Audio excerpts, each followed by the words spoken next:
ការលាចំណីឲ្យចំណីសัตว์លក្ខណៈគ្រួសារនៅផ្ទះខ្ញុំផ្ទាល់គឺលាបែបងាយ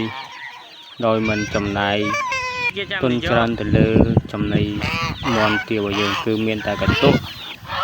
បាទលាជាមួយនឹងបាយកកឬក៏បាយក្រៀមចឹងណាលាបញ្ចូលគ្នាទៅហើយថែមទឹកបន្តិចទៅដើម្បីឲ្យវាយើងងាយស្រួលលាហើយធ្វើឲ្យមន់ទារបស់យើងហ្នឹងវាស៊ីទៅឆាប់រលាយកែកុំឲ្យវាខ្លាំងខ្លែងចឹងណាហើយនេះចំណីគឺដាក់ទៅកណ្ដាលគ្នាស៊ីតែម្ដងវាជាងចំណាយតិចប៉ុន្តែទិន្នផលដែលធ្វើបានគឺ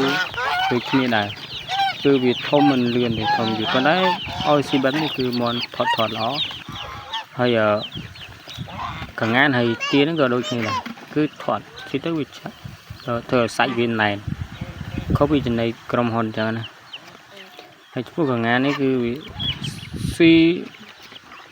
មិនខុសពីមន់ទេស៊ីប្រហាក់គ្នាប៉ុន្តែយល់ល្អបងប្អូនគួរតែកុំចាំពួកវាចូលគ្នាកាលណាយើងចាំពួកវាចូលគ្នាទៅអាចផ្ទុះជំងឺហើយយើងពិបាកគ្រប់គ្រងចឹងណាបើមិនយើងចាំវាដាច់ដលៃគ្នាទោះបីផ្ទុះជំងឺក៏យើងងាយស្រួលទប់ស្កាត់ដែរ